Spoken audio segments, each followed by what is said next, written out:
morning folks so আজি হ'ল 5th June এতিয়া বাজিছে 7টা ৰিকিদা বুলি দাদা এজন আছে মানে তেখেতৰ টিমে প্লেন কৰিছে যে আজি 5th জুনত কিবা এটা এক্টিভিটি কৰোঁ কি এক্টিভিটিটো কেনেকৈ হ'ব ময়ো মানে ইমানকৈ আইডিয়া পোৱা নাই সো নেক্সট কাট টু ৰিকিদা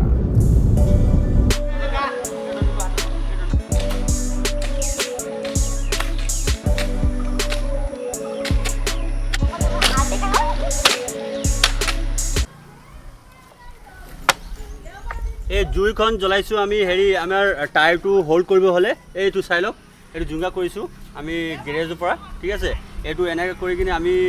জুইখন গৰম কৰি কিনে পূৰা ৰঙা কৰি দিওঁ ৰঙা কৰাৰ পাছত ইয়াত আপোনাৰ এনেকৈ গৈ কিনে তো আপোনাৰ এইটো হোল্ড কৰিব লাগে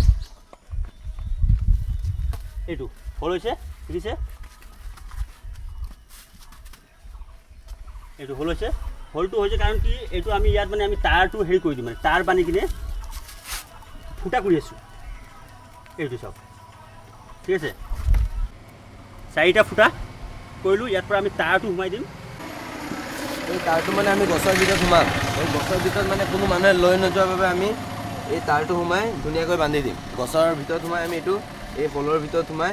ধুনীয়াকৈ এইটো বা এইটো মূৰত বান্ধি দিম গছটো মাজত থাকিব মাটি দিম মাটি ফ্লাই কৰাৰ পাছত এইটো বান্ধি দিম কেনেকৈ এইটো নোলায় আৰু গছটো ছেফ থাকে তাতে আমাৰ চবেতো গছ পুলি লগায় তাত আপুনি যতন কৰিব লাগিব হয়নে তাক কৰিব লাগে এইকাৰণে যতন কৰিব হ'লে কাৰণে এইটো আমি টায়াৰটো এনেকৈ কৰি কিনে বান্ধি দিলোঁ মানে গছৰ তলত জাবৰ জোঁথৰ নহ'বলৈ মানে আমি টায়াৰ দিলে কোনোটো জাবৰ জোঁথৰ নেপেলায় আৰু আমাৰ চাবলৈ ধুনীয়া হ'ব সেইবাবে মানে আমি এই মানে আমাৰ সমন্বয় যুৱ সংঘৰ সকলো মেম্বাৰে এই কামটো লৈছে আজি বিশ্ব পৰিৱেশ দিৱস আৰু এই বিশ্ব পৰিৱেশ দিৱসৰ লগত সংগতি ৰাখি মাৰ্ঘেৰিটা মাকুম পথাৰ যি যুৱ সংঘ আছে মাকুম পথাৰ যুৱ সংঘৰ উদ্যোগত এক গছপুলি ৰোপণ কাৰ্যসূচী লগতে ইয়াৰ পূৰ্বতে যিসমূহ গছ আছে সেই গছসমূহ সুৰক্ষাৰ বাবে এক বিশেষ ব্যৱস্থা গ্ৰহণ কৰিছে ৰিকি শৰ্মা আৰু তেখেতৰ ভাতৃ সহ যিসকল সদস্যসকল আছে তেখেতসকলৰ উদ্যোগত এই সুন্দৰ এক কাৰ্যসূচী অনুষ্ঠিত হৈছে গছ থাকিলেহে মানুহ থাকিব গতিকে গছ সুৰক্ষাৰ বাবে তেখেতসকলে এক সুন্দৰ পদক্ষেপ লৈছে আৰু এই কাৰ্যসূচীত ময়ো উপস্থিত আছোঁ আৰু আপোনালোকক জনাবলৈ পাই সুখী হৈছোঁ ইতিমধ্যে তেখেতসকলে অৰ্ধশতাধিক গছ এই যি মাকুম পথাৰ অঞ্চলৰ 315 নং ৰাষ্ট্ৰীয় যি ঘাইপথ আছে 315 নং ৰাষ্ট্ৰীয় ঘাইপথৰ দুয়োকাষে লগোৱাৰ বাবে তেওঁলোকে ব্যৱস্থা গ্ৰহণ কৰিছে আৰু যিসমূহ পুৰণি গছ আছে সেইসমূহ সুৰক্ষাৰ বাবে ব্যৱস্থা গ্ৰহণ কৰিছে আৰু ইতিমধ্যে ইয়াত স্থানীয় যিসকল ৰাইজ আছে স্থানীয় লোকসকলেও এই কাৰ্যসূচীত সহযোগিতা আগবঢ়াইছে আৰু এটা কথা শেষত মই ক'ব বিচাৰোঁ আমাৰ মাকুম পথাৰ অঞ্চলৰ এটা খুব ভাল কথা যে ইয়াৰ যিসকল স্থানীয় লোক আছে তেখেতসকলেও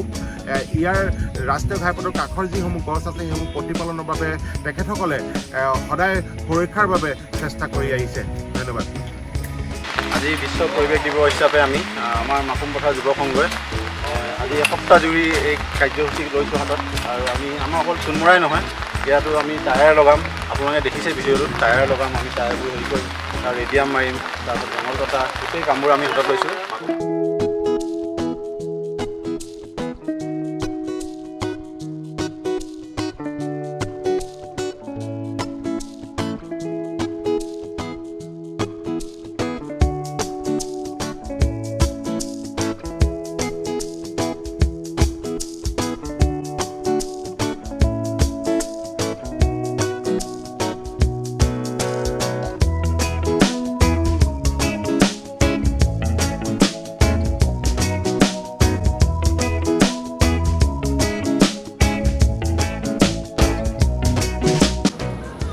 ফ্ৰেণ্ডছ